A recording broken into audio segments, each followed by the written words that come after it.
Hey, everybody, welcome back to the podcast. But this isn't just any regular podcast, right? Nope, it's part of our interview series. And we got another Oak Island personality online, and we're excited to bring them to you. Without further ado, here we go. There is a podcast about an island in the North Atlantic where people have been looking for an incredible treasure for more than 200 years.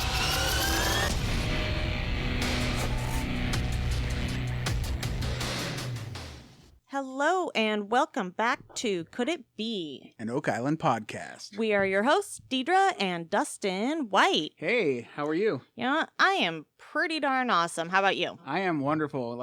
We are very blessed to continue our, I guess we're going to call this the interview series. Seriously. Yeah, because we have had some amazing guests on the podcast lately, and we're proud to bring to you another one of the cast members of The Curse of Oak Island, Mr. Tony Sampson. Tony, welcome to the podcast, and thank you so much for joining us. Thank you very much for having me. Good evening. Yeah, good evening. Oh, yeah, I guess it's It's more evening for you than it is for us. Yeah, we're kind of I think we're about 4 hour time difference. Yep. But yeah, thanks for taking the time out of your day and your evening to chat. We have a bunch of questions for you. Would you like to answer some?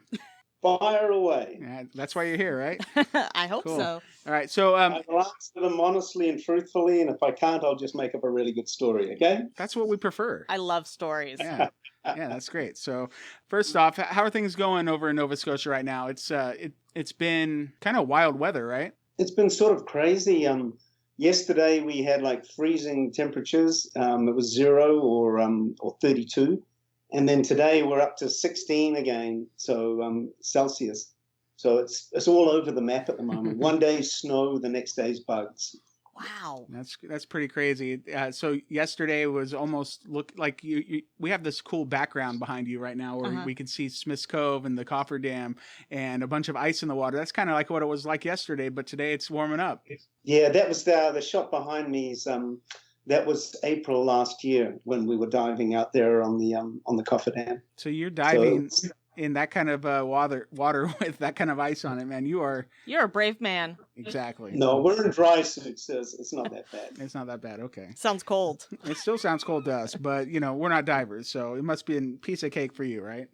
What does your family think about, your involvement in all of this Oak Island going on? Like, it's got to be a little crazy. Well, my wife, she's from here, so she grew up with the legend of Oak Island as a child. And for me, I first got interested in it, probably 12, 13 years ago. Mm-hmm. And I was reading some books on Oak Island. It's just been an absolute blessing to be involved in it. My little girl, she's 10 now, so she's grown up on the island since she was 3 years old. She's been out there with me since day one. Oh, wow. How cool. So, and the guys are phenomenal. They treat her really, really well. So, good. Yeah, she's got all these uncles and aunties on the island. Oh, that's so sweet. Yeah, well, we can imagine that everybody on the show seems so loving and caring about each other. So we can definitely see how that would be, how it goes. So that's pretty neat stuff. So you've been on TV in front of millions and millions of people. You probably never thought that was going to happen in your life, right? Not in a million years. Yeah. I've done stuff with TV before, but usually on the other side of the camera. Mm-hmm. So dive work and underwater filming and that sort of carry on, but not usually up front. You do a great job though. You're a great personality.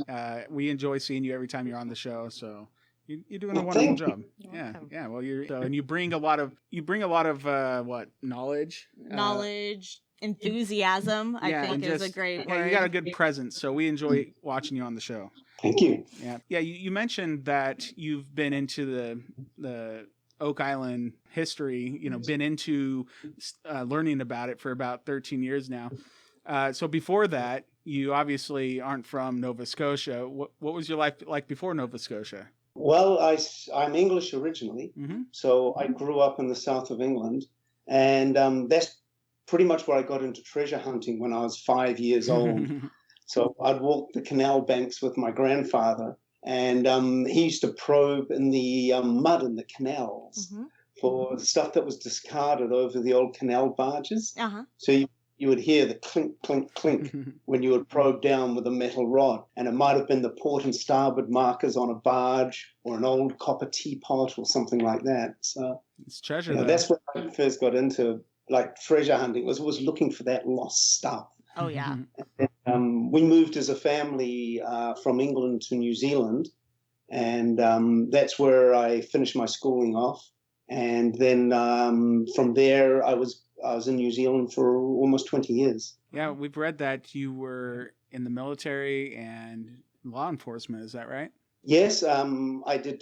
Started off in the military, and my wife gives me a bit of a hard time. She says that I just like to collect the uniform. So I was military, and then 12 years with the police, and then fire service, and then 10 years as a paramedic and offshore survival instructor. So wow. Pretty much, yeah, and diving the whole time as well. You got quite the resume. No wonder they wanted your help on the island, right? You could do a little bit of everything. Well, you never know when you're going to need any of those skills. They all come in handy. I bet. I see the uniform collection thing now, though. Like that, yeah, definitely. That's a good one. So then how did you get started working with the team on the Curse of Oak Island? Pretty much by accident, really. I got a call from a producer friend, and it was season 1, and Marty and Alex were looking at doing a dive of Smith's Cove and the Boulderless Beach area there. And some of the gear they needed help with, so I went down there and took Marty and Alex out for a test dive. And then the next thing you know, I'm helping out, took the boat out, took them off the boat, and I've been there since then, since day one, so which was fantastic. It is fantastic. And we were rewatching some past seasons, like season 1 and 2, and I was like, wait, is that Tony diving in the swamp? Wow. Okay, there's got to be nothing like diving in that swamp. Oh, it's not that bad, honestly, Deirdre. It's no, I mean, there's much worse places you can be diving. Trust me.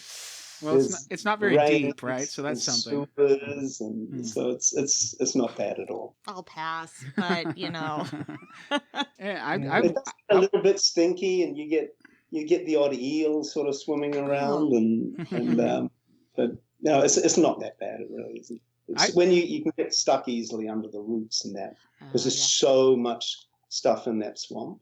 So you might go into the mud, and then you literally might start pulling yourself down through the mud by the tree roots and things, and that's pretty much how I got down to the paved area, the stone area in season 1 by probing and pulling myself down to that. Yeah. Well, that was just it. In season 1, we're seeing you pull up these, what look to be kind of like flat rocks. And I had that aha moment of, oh my gosh, he was actually on the paved area in season 1. Yeah. It was so bizarre because out there probing with the metal spikes, similar to what I was doing with my grandfather all those years ago, and you just hear the different sounds and feel the different consistency on the bottom. And then all of a sudden to hit the stones and you get that hard ping back. And then going off the side of the platform, you'd feel the different consistency as you went down back into the mud. And so even right back in season 1, it was that odd thing, like, why would this paved area be here? And I thought maybe it was some sort of road or way of carting material either to or from that swamp area. So, an old stone road, pretty much. Yeah.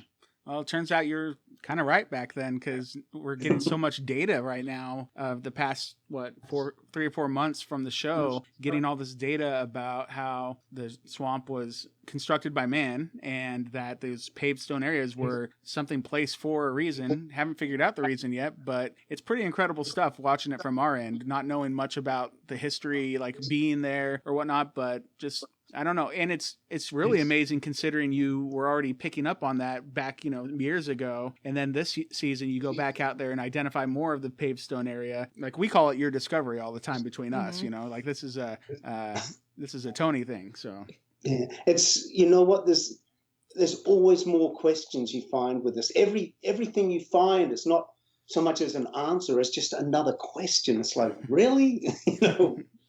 What? It's amazing. And it's interesting, to look back from season 1 to now and just and reevaluate some of those early finds, but just through a different lens, through different eyes as well. and having all the support staff there now, and just as I said, different eyes taking a different view on it and saying, well, that's this or that could be that.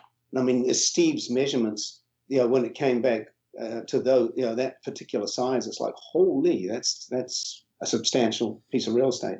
Yeah, when I think about that size of that paved stone area, and I kind of try to get those dimensions in my brain, what I come up with is about a quarter of a American football field is the dimensions ish, and that's a sizable area. What were they doing with that back 1600s or whenever it was constructed? It's kind of mind-boggling. Yeah, definitely. Yeah, and something else that you had said in the past on the show is that you believed that the swamp used to be just a channel between two islands. How do you feel about that these days after hearing some more stuff, with Dr. Spooner, what he's been doing out there, and everybody else's opinions? I mean, Dr. Spooner is amazing, and he's such a nice guy. Whether it was two separate islands or whether it was a big lagoon, I definitely feel that the swamp was open at one stage to the ocean. And you can see that with the depths as you go around the island. Once you get to the South Shore Cove there, you can see all the way into the shore. You're in about 15, 16 feet of water. And then it comes up quite abruptly to where the swamp area is. And so I believe that it was probably open to the ocean at some stage. And whether it was a landing area or whether it was an area they careened or worked on sailing vessels, I don't know. There's so many odd things about Oak Island. There really is. Classic Oak Island. Classic Oak Island, yeah. Yeah, well, it's fun to imagine it being two islands. It's fun to imagine it being an inlet. I wish we had, we're getting more and more data all the time, it seems. And with what Dr. Spooner's doing, I figure, I have confidence that he's probably going to really nail down what exactly happened because he's such a professional. But it's just amazing that people were there, basically 100 years before the discovery of the money pit, 200 years before the discovery of the money pit, and doing what? It's just kind of mind-boggling. Yeah. Well, I mean, Nova Scotia's like that. I mean, people have been here, really since the Viking times. If you look at Newfoundland with the Liancel Meadows there, I mean, they were up there in the 1090s. So there's a Newfoundland, obviously in Newfoundland, there's a Viking settlement up there. And it's not conjecture; it's an actual village you can go and visit. That's so cool. You're looking at 300 years before Columbus. Yeah, that's pretty incredible stuff when you really think about it. Because Columbus was a long time ago, and then 300 years beyond that, it's just I'm gobsmacked. Yeah, it's good stuff. So, how different is working on Oak Island from, say, other projects that you do? It's working on Oak Island. I mean, the team is phenomenal. Usually when you're doing a job, I mean, there's a finite time. It's a start and a finish, where with something like Oak Island, everything that's found is a new discovery. It can take you down a new path. And so, 7 years on, we're still going here. As far as the conditions and the circumstances, it's not too much different from some of the other stuff I've done in the past. As I said before, the swamp is not that much different to a sewer. In fact, it's nicer than a sewer. But obviously, with if you're looking at the ocean, I mean, the ocean around here, the best time to dive the ocean is in May when it's cold and you don't have the plankton growth and the algal bloom. So this is when our water's clearest, or December, January, when it's tailing off after the summer. It's the opposite of what you'd think. Everybody would think, oh, let's go diving in the summer. But it's actually this time of year when we have the best visibility. Oh, look at that. I just learned something new. Well, that typically happens with these interviews. We learn all sorts of new stuff. So true. So true. That's great. Hey, quick, your hat. Yes. We've seen that symbol on the island once or twice. I think you might have. Yeah, so he's wearing a Freemason hat for the audio listeners. Is there any story behind that, the hat that you're wearing? This particular one was given to me by my good friend and brother, Charles Barkhouse. That guy's awesome. Carry on. That guy is awesome. I would love to, we were hoping this week to go on one of his tours, but maybe later. He's I don't know. He's an encyclopedia about Oak Island, right? Oh, Charles is amazing. There's nothing about Oak Island that he doesn't know. He really is a walking encyclopedia of Oak Island. And not only that, but as he's such a nice guy, like he always treats my little girl with respect, and she loves going to visit, to see Charles as well. Cool. He's a fantastic person. That's really cool. I was gonna say, before we get too far off the swamp in this, I want to talk about this ship in the swamp. Or is there a ship? This has been a kind of a debate between all the different people we've interviewed or anybody we've talked to. Yeah, to ship or not to ship? Laird isn't so sure. What's your opinion? I would like there to be a ship in the swamp, but whether there is or not, I don't know. An interesting theory is that if that platform was where they unloaded a ship, then maybe the ship was actually broken up and the timbers used in the creation of the money pit. I like that. Yeah. So you've got to, when people talk about different ways into the money pit or the area where a treasure was buried, see, everybody thinks about the digging down of the money pit. But you see, you've got to remember the money pit was never created going down. The money pit was created coming up. Yep. So if there was an alternate entrance into the money pit, then maybe the money pit always existed. Maybe the money pit was a naturally formed vent or cave vent shaft. And so that a treasure might have been hidden, be it in the swamp or in the upland area. And then when they made their exit, they exited through the cave vent and just created platforms on the way out. Ooh. I like that. Yeah, Deidre is really into the So it's a completely different look on it. I like it. Deidre's really into the entrance from the side and kind of what you're saying. So that's a lot of fun to hear. I'm hoping. I'm hopeful that that something like that can be proven at some point. Who knows what they're going to do with this next season? They're talking about possibly a big dig of the money pit and doing a big wide hole, up to 100+ feet. So I mean, who knows, right? Well, there's been so much work done over the years in the money pit site. It's so hard to see, is it searcher, is it depositor? And with the movement, stuff ends up in different places. Yeah. So was this from here or was this from there? And you've seen that probably with Marty's Toonie as well. Yeah. So if stuff is moving around down there in channels, then where is it, or how far do these go? Where do they go? Yeah. So it's it would be a great idea, and if it's done slowly, as Laird said, if you move the layers off slowly, who knows what shafts or artifacts you'll recover on the way down. Totally agree. Yeah, well, what was it? Marty said it could take up to 3 years to do the big dig. So it sounds like that's the approach they would take. Nice and slow, getting each layer upon layer off the top, and then you can really see exactly what everything is. So pretty intriguing. I'm hoping they do it. It's like I was talking when we were talking to Laird. I said something like the money pit is such a hodgepodge because everybody's been in there and don't know exactly what is where, and that's why he's not super concerned with taking it methodically like he would anywhere else, because it's already all disrupted and kind of destroyed archaeologically, right? So yeah, I mean, if you do the big dig, I don't think it's not gonna hurt much because it's already all compromised, right? Yeah, that's so true. And the other thing is stuff gets churned up and turned up here every year. And it's with the violent storms that we have here in the North Atlantic, and you would have seen some of those with the hurricane last year. Yeah. That's why so much stuff gets turned over. And then even in the winter, when the ground freezes, what happens is it brings larger objects up to the surface when that freeze and thaw happens as well. So stuff does move around. And even to the fact that even boulders are moved by the ice. Wow. That's those are pretty heavy too, So it's not like it's not like it's moving a pebble. No. So it's crazy to us to consider all that movement underground because it's something we never really considered as just viewers.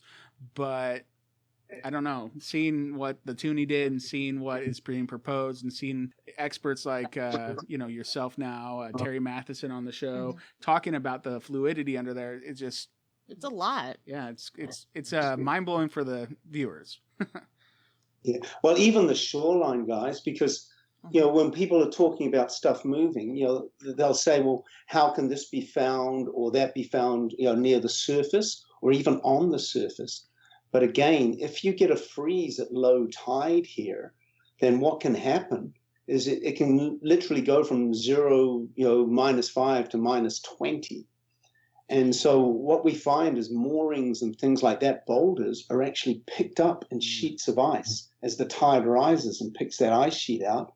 And then it'll float out to sea and uncover whatever's below it. That's crazy. Wow. That's really cool, though. That's like...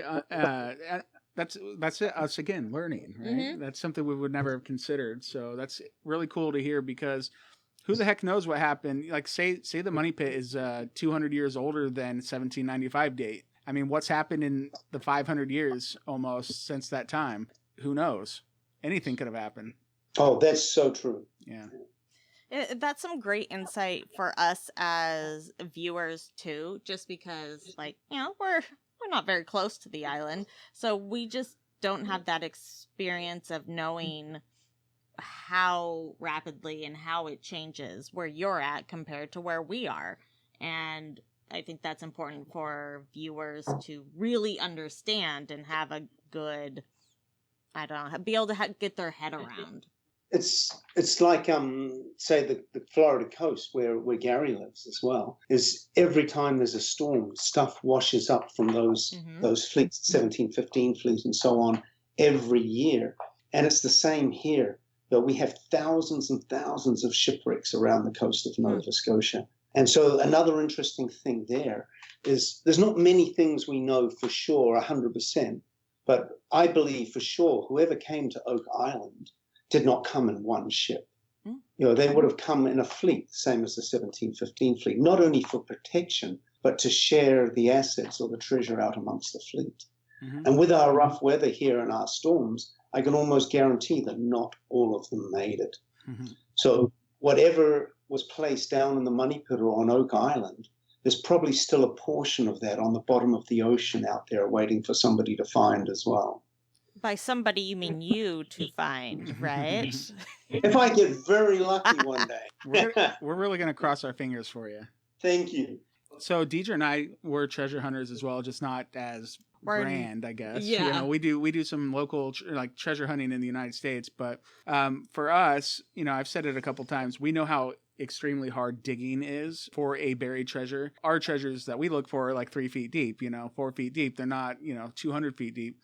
One of the things that we try to do when we're on our podcast is talk about, or kind of, what would I say? Like tell people how, just get the point across of how difficult it is to find anything buried beneath your feet, even if it's just a couple feet beneath your feet. So, cause online, there's some criticism like they didn't find anything this today or whatever on the show, and it's like you don't get how difficult treasure hunting is because it's so hard to find something.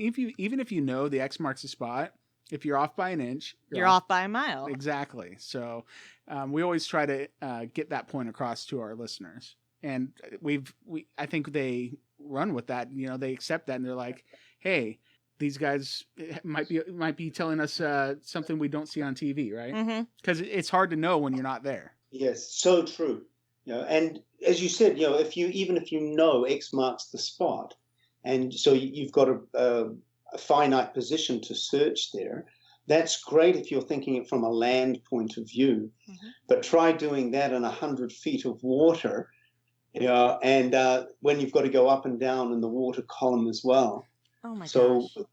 If you can drop a shot line from the surface, by shot line I mean a big weighted object on a line to the bottom, and if by chance that magically lands on your X marks the spot, and if the currents aren't too strong, depending on what the medium of the bottom is, then you can start your search in that area. But being at those sort of depths as well, you have a decompression profile you have to follow. So your bottom time might only be 20 minutes. Wow. And then so if the weather blows you out and you've got to come back the next day, then you've got to find that X marks the spot again, if it's not permanently marked, and then start over again.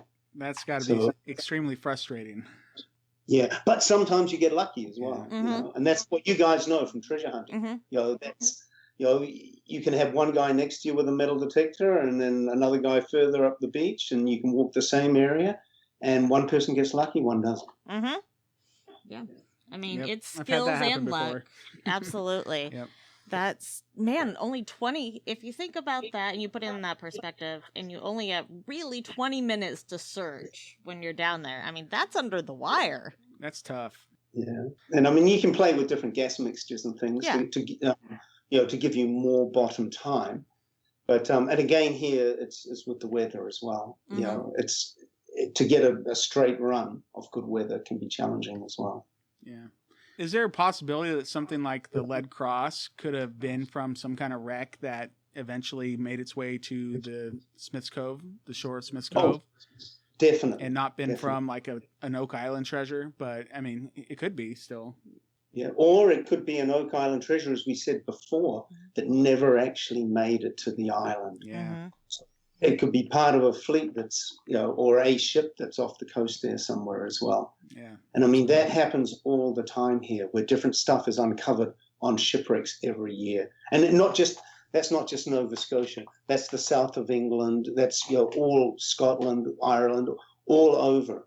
It's the storms, Florida, for instance, that'll turn that sort of stuff up. So it's like a big washing machine. Yeah, Gary says it sometimes on the show that he's excited when there's some kind of storm because, hey, guess what? Things got churned up. There's new things to find, right? And that's exactly what you're saying.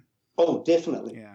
The whole area can change in a winter season, and you'll see that this year with Hurricane Dorian. Some of those islands there, we lost 10 feet of shoreline. Wow. So with that sort of erosion, not only is the shoreline getting turned over, but the soil from above is coming down as well. So any artifacts that were in there are getting pulled down to the shoreline as well. Yeah. Wow. For viewers at home, we don't ever consider that kind of stuff. So this is very educational. And so if you look at all around the southern side of the island, you would have seen the roadway by the swamp taken out by that storm we had a couple of years ago. Well, this year with Hurricane Dorian, and not just Dorian, the following week, we had a storm that did more damage. Wow. And it was, to coin a phrase, it was the perfect storm. What we had was a full moon and high tide when the storm hit. So it caused way more damage than what Hurricane Dorian did. Wow. Yeah, we saw a little bit of the damage. I think on the show it showed Rick and Scott Barlow going up the road and taking notes of things, but it didn't really, they didn't want to go into any of the recovery process or whatever. But yeah, we had heard that there was another really powerful storm on Oak Island, so or in your area. So how far away do you live from the island? Like, are you pretty 10 far? kilometers. 10 kilometers. Okay, that's pretty close. Okay, that's pretty close. Yeah, that's pretty close. Yeah, that's neat. So you're like I'm down there pretty much every day. Or if I'm not on the island, then I'm around the island. So pretty much every day. That's fun. That's cool. Yeah. So do you you have your company, Salty Dog Sea Tours, right? And so you give tours of Mahone Bay, and where else does Salty Dog go? Well, we predominantly around Oak Island. So I base myself out of the Oak Island Resort and Marina. And so with the tourist popularity of the show, we're finding people are coming in on cruise ships. People are coming and planning their holidays to Nova Scotia purely to go to Oak Island and see the local attractions there. And so with the charter business I have with Salty Dog, what I do is I take people out around the island from the boat so they get a different perspective. So they see the island, how the depositors would have come originally, so from the ocean. So you get to see the ocean view of the island there.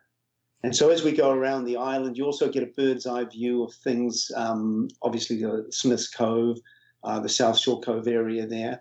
And also you get a closer view of other parts of the island. So where the sawmill was down by Plum Island Way as well. And with the sounders I have on the boat, you can actually see the bottom topography as well. So you can see where the reefs are around the island, and you can see where the deeper areas are.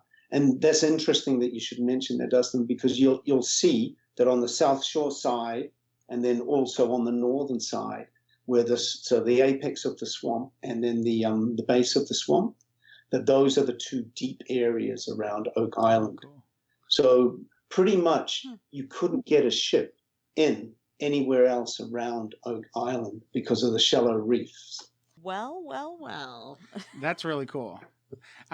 So we were gonna be like our tour was canceled for this week, and one of the things we were gonna do is go on a ride with you. It's unfortunate that didn't happen, but it will in the future, right? Oh yeah, it's gonna happen. But I don't know. That's really cool that you show your guests, your passengers on the boat, that kind of detail, because it's definitely something you never ever see on the show. So it's a whole new perspective, like you said, and that's really exciting. I can't wait to go do it. The idea of it being from the depositor's perspective just kind of, struck me. That's just a great way to put it. Yeah.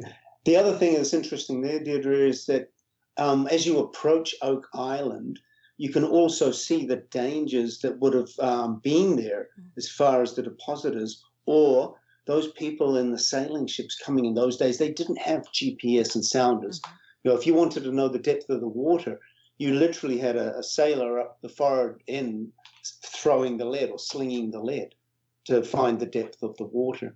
And so around Apple Island, which you've also seen on the show, Frog Island, there's Sheep Ledge, all these tricky little reefs as you approach Oak Island. So it wasn't an easy place to get to. It's got some natural booby traps. Oh, definitely. Overall, I mean, it's doing the show is doing good and helping you with your business. What else has it helped with for as far as Nova Scotia tourism? I mean, you touched on it a little bit, but it's really helped a lot, right? Oh, definitely. Like my whole tour business is based on the TV show and showing people around, not just Oak Island, but around the islands as well. And for tourism, this has been phenomenal. Just last year alone, we saw so many millions of dollars coming to Nova Scotia purely because of Oak Island. And so it's not just Oak Island itself that's getting these tourists, because while people are here, they want other things to do. So it's the local restaurants, it's the other attractions, it's the hotels, the resorts. And then when people are here, they want to see the other things that are involved with Oak Island. And some people want to go up to New Ross and visit the Ross Farm where Carmen works. Others want to go down to Birchtown to see the Loyalist community where Sam Ball used to live for a while. So there's all these other spots. And then there's the Ovens, which is a cave system just down the road here. And that's where we talk about where the pirates and privateers of old used to stash stuff. And some people have sort of drawn an analogy between the Ovens and Oak Island itself. And was that sort of structure, those cave systems on Oak Island as well? That is just so fascinating to me. I mean, I absolutely, wow. So much knowledge going on right now. I would totally love to kind of, when we were going to be coming there next time, whenever we do get there, we want to hit all those spots too, because it just makes sense as a super fan kind of perspective, Seriously. We got to do it all. Yeah, and have a mug and anchor beer as well. Oh yeah, or two, or I'm actually very curious. So, what is, in regards to the Oak Island mystery and the treasure, what is either your favorite theory? What do you think is happening there or happened? Oh, I would love it to be Templar, obviously. That would just be marvelous, and I love the whole idea that. Maybe the Templars found an amazing treasure in Jerusalem, and maybe it was spirited away. I I mean, you've got to remember the Templars were in Jerusalem around 1183. Mm-hmm.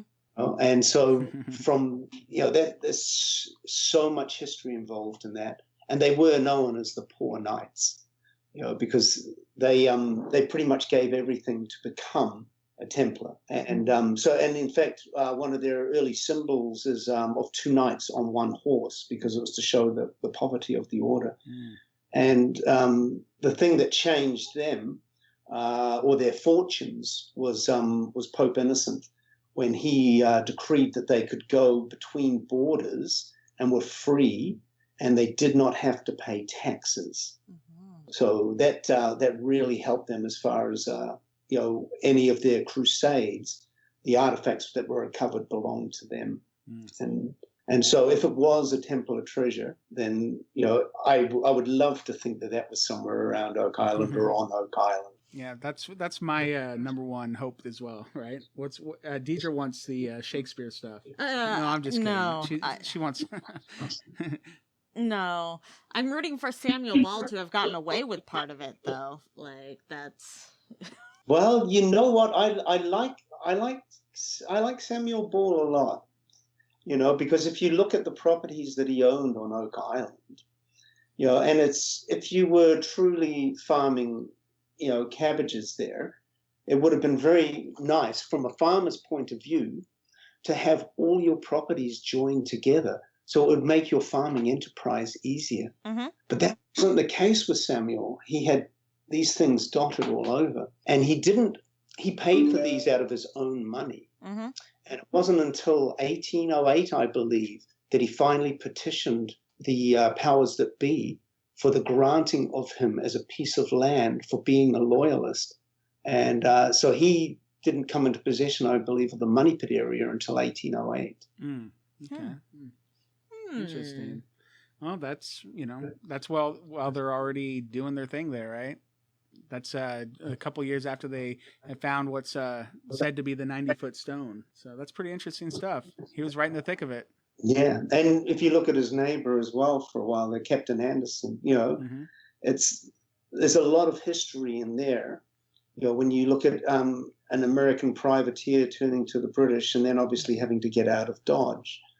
So in that golden age of piracy and privateering, Nova Scotia was a hotbed of piracy and privateers, because not only could they prey on the ships going between Europe and South America, but they could anybody that was lost or damaged in a storm or ships coming in here on the way past would be prey as well. Mm-hmm. And so we also have a very famous wreck out here called the Teaser, and she was an American privateer, the young Teaser. Mm-hmm. And so she was actually harried not far from Oak Island by HMS Orpheus and HMS Hogue. So her wreck is out there somewhere between Rayfuse and Masons and off Oak Island too. Mm. So there's all kinds of history here as well. So, in fact, one of the world's most successful pirates, he had his base out of Newfoundland as well. Mm. So that was Peter Easton. So it's, there's all kinds of pirate and privateer history here as well. That is absolutely fantastic. Yeah, that's incredible history. Do you ever go look for the Teaser yourself? I've been out diving here lots, and especially this time of year, pretty much the last 2 weeks, every nice day I get out, I'm on the water there. Nice. And so, you never know what you're going to come across here. True. I mean, obviously, with the Treasure Trove Act the way it is, we can't take anything from these wrecks anyway. But it's a fascinating thing just to go out and see or be part of history. If you look at the missing pay ships for Fort Louisburg, mm-hmm. Or the other wrecks around here, to be part of finding something like that would be phenomenal. Yeah, absolutely. Well, you're doing your part to be part of the history books for things off of Oak Island, but you're definitely part of the history books for Oak Island too. So, that whole area is just really fascinating. I can't wait to go and visit it ourselves and take your tours and whatnot and learn more about the land itself, because from the TV show we don't learn a whole lot, but there's plenty of history books and studying I could do on the internet and whatnot. So but there's ways to do it. asking Tony. I know. Oh, we got Tony right here. So this is an amazing history lesson, just like this, you know? Exactly. Yeah. So I don't know. I love the area, and I love what you guys do there. It's amazing and kind of mind blowing that this thing's still been going on for 200 some years, right? Seriously. And that's it. I mean, the approach the team brings to it is phenomenal. It really is a quest, and I honestly don't care if its treasure is found or not. It's the friendships that have come from this have been amazing as well. And for my little girl Izzy to grow up with this as well, it's and to see the friendships that have come out of it, it's phenomenal. It really is. That's really cool. We've heard that from a number of people, and I, of course, 100% agree. The people we've met just on our own treasure hunting adventures, they're really valuable to us. But you can tell, it's like what they say, it is a fellowship. It's the camaraderie between all of you guys. I'm sure there's a lot of really hilarious stories too.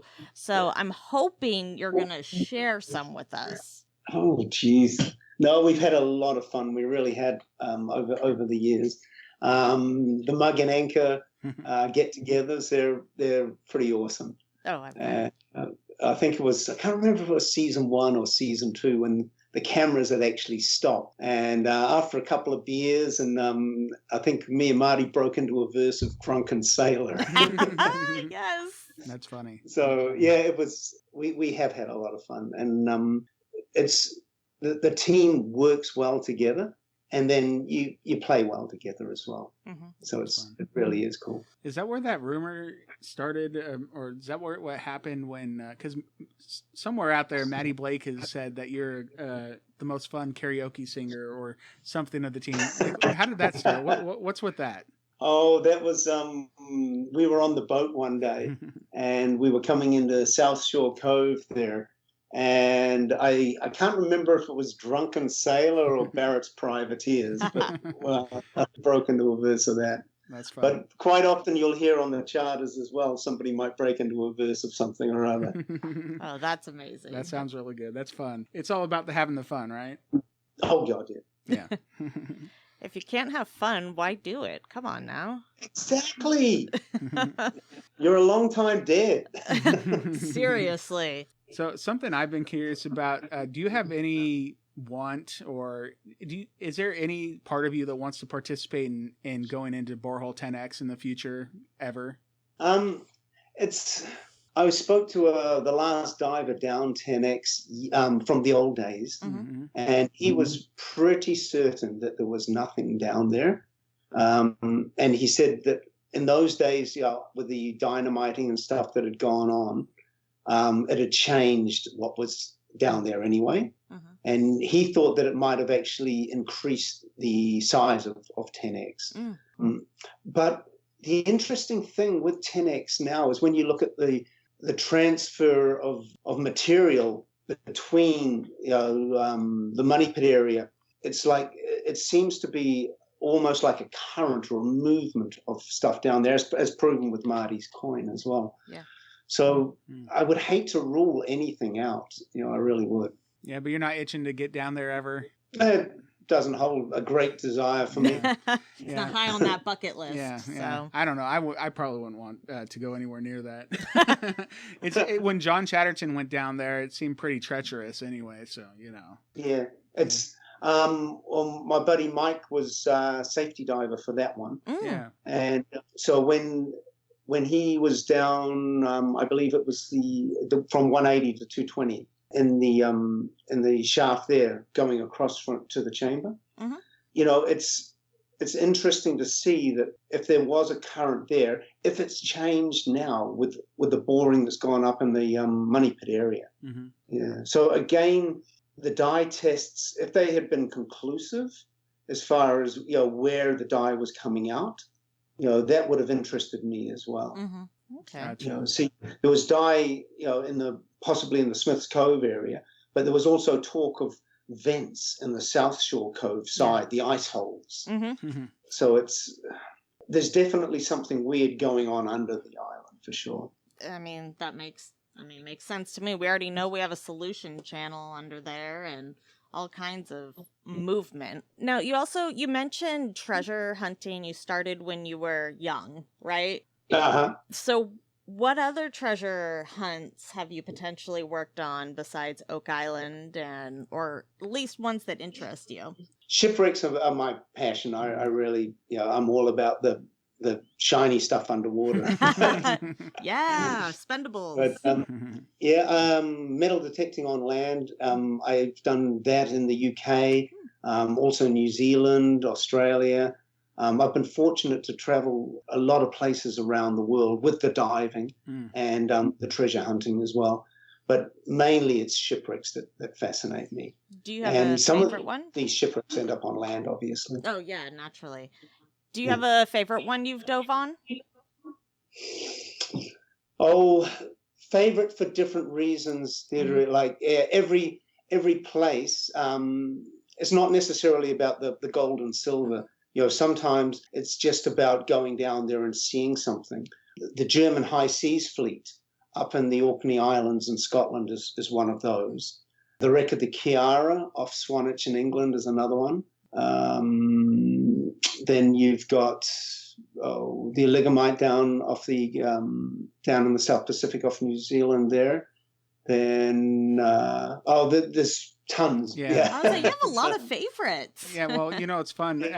I'm glad this is being recorded because I've never heard of any of those myself, but I can go back, listen to this, and write those down and find out more about those because that kind of stuff fascinates me too. I don't know, just the history of it all. I'm never going to probably go down and dive on any of it myself. I'm kind of scared of water, to be honest. Just learning the history behind it all is it's almost as much of a reward. It's not really because you're down there diving it, but it's like if that's what I can get into concerning those things, I'm happy to do so because I love learning that stuff. Right. And that's so important there, what you just said, Dustin, because what you're doing is it's almost bringing those stories and those people back to life by reading and researching this stuff. One of my favorites here locally is the wreck of the SS Atlantic. And so, everybody's heard of the Titanic, but not many people have heard of the Atlantic. And she was White Star Line, same as the Titanic. Okay. And she was bringing immigrants to the US, same as the Titanic. And so what happened there was she was running low on coal. So on April Fool's Day, 1873, she rode up on the rocks just outside of Terence Bay, out of Sambro there, just south of Halifax. And so you've got to think, freezing cold water on April the 1st. Every single woman on board died that night. Oh. So because in those days, the married quarters were midships aft. So when she broke in half on Golden Rule Rock and the stern section went below the waves, it took with it all the women and children on board. Wow. That's so sad. So, and that is another wreck site that moves constantly with the rough weather. But that whole story of the SS Atlantic is amazing. And a lot of people don't realize that she was White Star Line. So there's a private museum just on the wreck site there where you can go and visit and see artifacts from the wreck of the SS Atlantic there as well. So that's another thing for you to do. I was going to say, I have a list to update. So yeah, when we get to Nova Scotia one of these days, we're going to be all around it. Yeah, might take more than a week. Yeah. Oh, goodness, yes. And it's a beautiful place too. Yeah. That, on top of all the history, right? So. Yes. What could be better than lobster and beer? Nothing that I can think of. Yeah. I mean, come on now. So you get to spend a lot of time with the different members of the fellowship. If you were going to trade with someone or try someone else's task, who would you try to be or want to learn about their job for a day? Oh, that's a hard one. I guess, we all get to, play a little bit in, either helping each other out, like whether it's at the wash table or, in the swamp as a team. But I think Laird for a day. Oh, that's fun. Yeah, Laird would be a good one. I love the archaeological side to it as well, and the history. So, yeah. Well, that makes sense. I mean, based off of our conversation with the history and all that, you're doing it underwater versus. You know, it'd be fun. It'd be fun to get a wetsuit on Laird and send him out with you. Let's do that. Yeah, that could be fun. Sold. Let's do it. Yeah, right on. Yeah, Charles got an agreement though. Like he says that the sharks stay in the water, Okay. and he stays on the land. So he doesn't go in the water, the sharks don't go on the land. that sounds fair. It's a good treaty to have. I mean, it's fair. I mean, I like that. Yeah, Charles seems really cool. Charles is awesome. Yeah, he's just him, and it's amazing to see the work he does along with Paul, Doug, and even like Dave Blankenship. You know, he's been on the island forever. I mean, all of his tidbits of information must be super invaluable to you and to the others. And like Dan Henske, you know, all of those guys that have been around there forever and just know everything about the island. Yeah, Dan Henske's one of the smartest, kindest men I've ever met. He is phenomenal. You know, he can take something to pieces, and he will have a schematic in his mind. He can walk away, have lunch, come back, and put it all together. And he is unbelievable. He really is. That's amazing. Yeah, he seems like I don't know. I would love to pick his brain. Oh, yeah. It would be just fun because you could tell that he just remembers everything, like you said. Yeah, and it's such a nice guy as well. Yeah. Such a nice guy. I believe it. He seems like it. Yeah, like you work with Jack Bagley pretty often, do you not? I do, yes. Yeah, he seems like a fun guy too because he's just like the most enthusiastic person we see on TV. Like probably on any show. Yeah. Jack and Gary to an extent as well. They're sort of like the Energizer Bunny. Yes. You know, yeah, and you wind them up and off they go, and they're just yeah, they seem super cool. Yeah, they're phenomenal. They really are. Yeah. Jack is so enthusiastic, and he's fun to hang out with as well. See, quite often you'll find myself and Jack and Gary in the pub on a Friday night. That sounds like a good place to be, right? Yeah. We heard a small interview with you and with Jack on the Booze and Bourbon podcast a couple months ago, and I have no idea what you're talking about. Well, yeah, our friends Kim Moser and Jen Taylor, we were also on that podcast, right? Yeah, because it's all about Oak Island. But yeah, they're super cool, and I think you're friends with them, right? Yep, yeah, definitely. Yeah, Jen and Kim are awesome. They're super enthusiastic about the area and the island, and so they're great to talk to about it. And I've got a secret for you too. Uh-oh. A secret? Yes. Well, tell us. They're not going to listen to this. Kim's actually done her skipper's ticket, and she will be captaining one of my boats in the hopefully not too distant future when all this virus stuff gets over and done. How cool. Yeah, we've become pretty good friends with her. Would you be offended if we went on her boat instead of yours?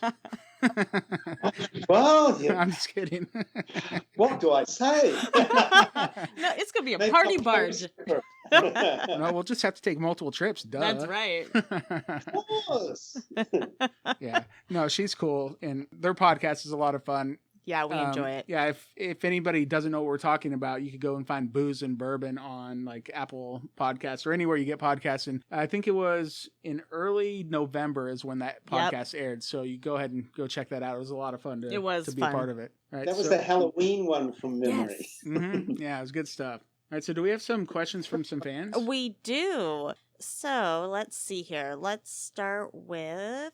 We had one from Amy, and she asked, what was your defining moment that made you a believer, or was there one, as far as with the Oak Island treasure?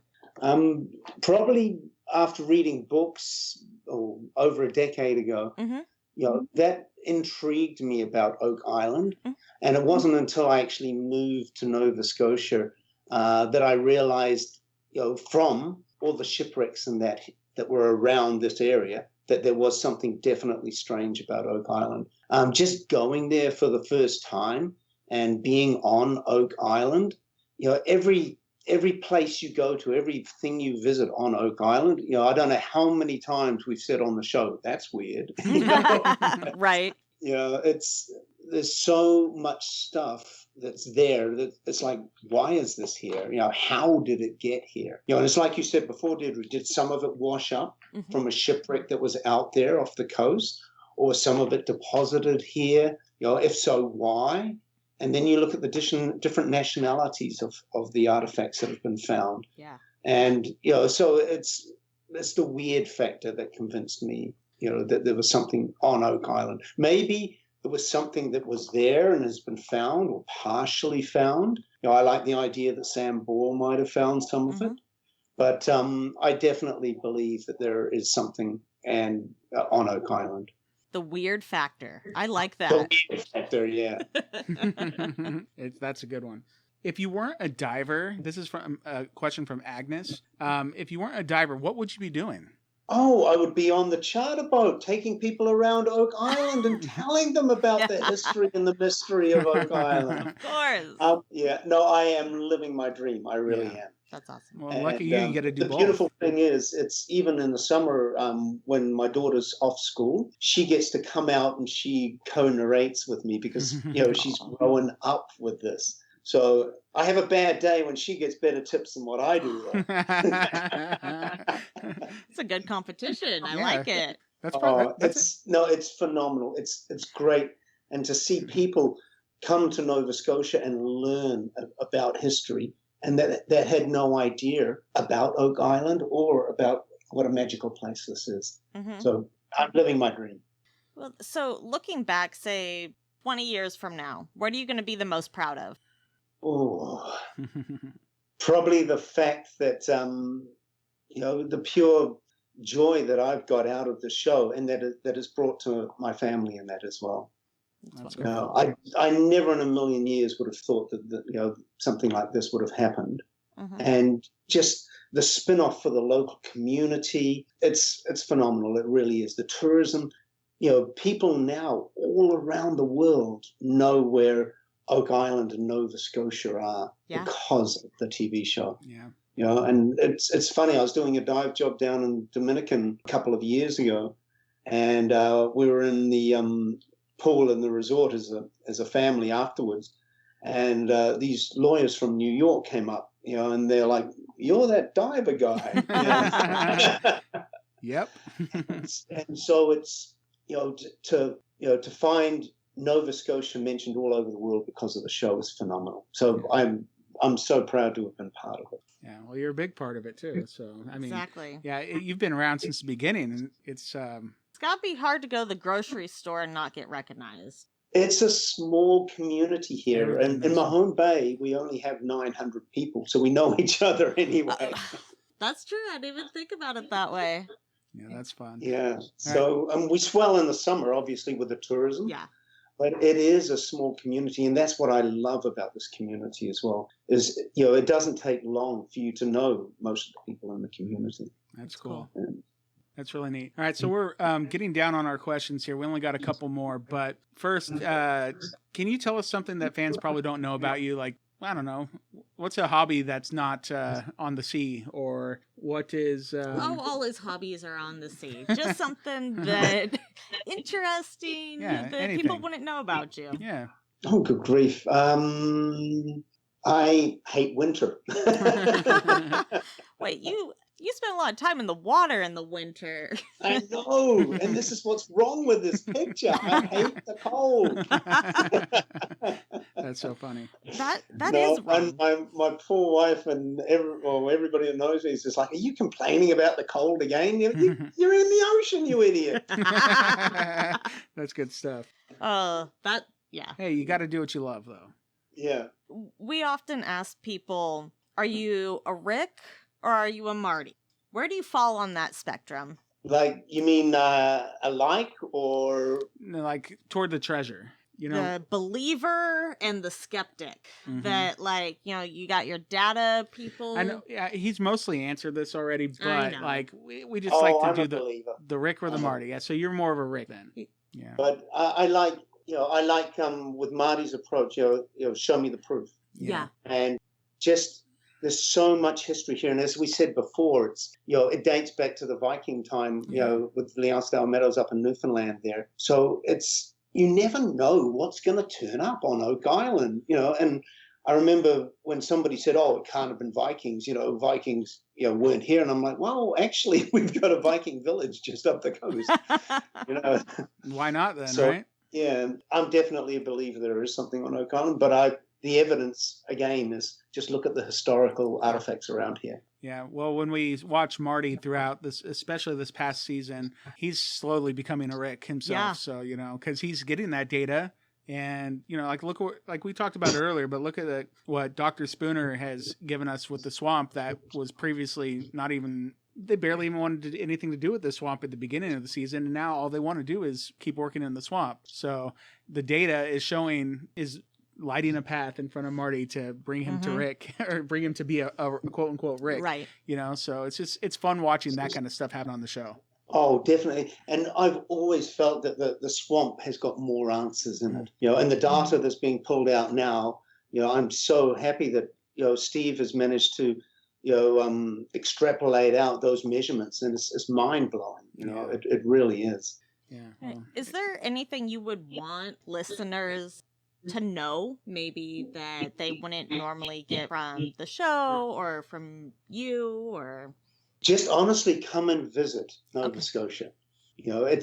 It's hard. You see a slice of life on a TV show. And I mean, for every hour of the show, I've got no idea how many tens or hundreds of hours go into that. Yeah. And again, people say, well, why wasn't this done? Or why wasn't that done? Again, you're seeing a tiny slice of what makes it to the TV show.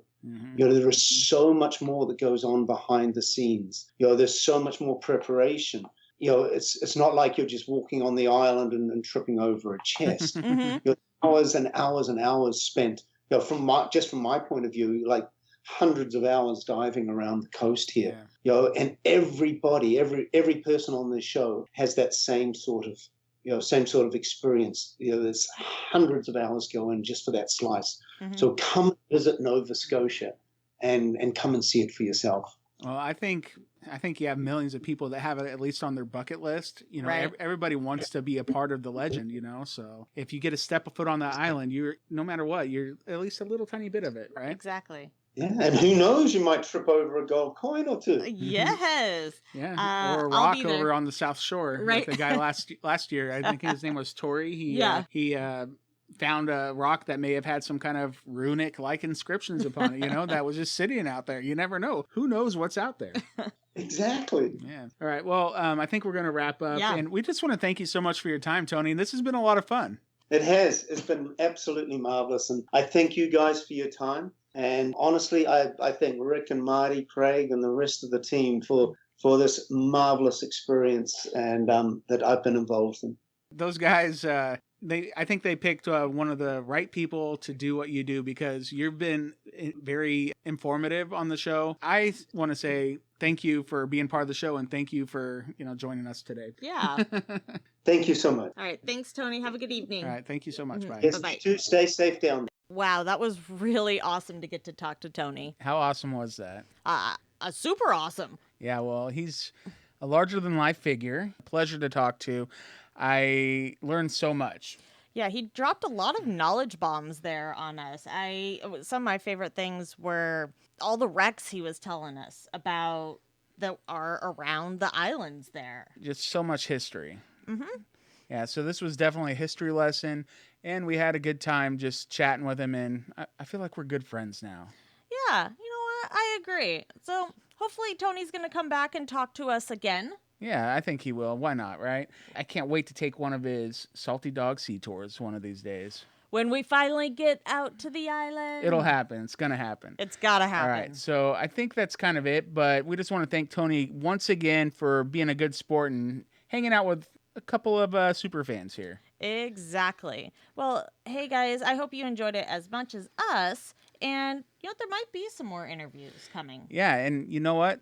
There's a good chance of that. What I would like to invite you to do, the listener, if you would like to email us, submit questions for our future guests, that would be a great way to interact with them, and get your questions possibly answered. Just email us at OakIslandPodcast@gmail.com. And, anybody that we may not have got to yet, we can't like spill the beans about who we have lined up. Exactly. But what we can do is just say, hey, if you got questions, maybe we could get some answers, right? Exactly. So get us some questions. Fill up our email box, and we'll do our best to get those questions answered for you. Yes, even if they're not for a specific person, in general, if there's something you want to ask cast member, right? Mm-hmm. Yep.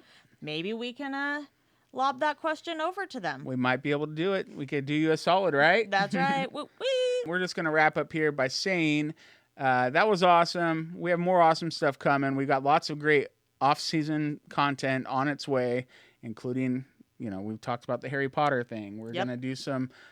Okay, I'm not going to go into it all, but we have a ton of stuff going on. And be here on Fridays or not here, but, be on our Facebook page at facebook.com/OakIslandPodcast for Oak Island Trivia Fridays at 5 p.m. Pacific, 8 p.m. Eastern, right? Correctamundo. Yeah, so, hey, we got lots of stuff going. We're not going to stop with the Oak Island stuff. Boom. Goes the dynamite. Yeah. So until next time. Could it be...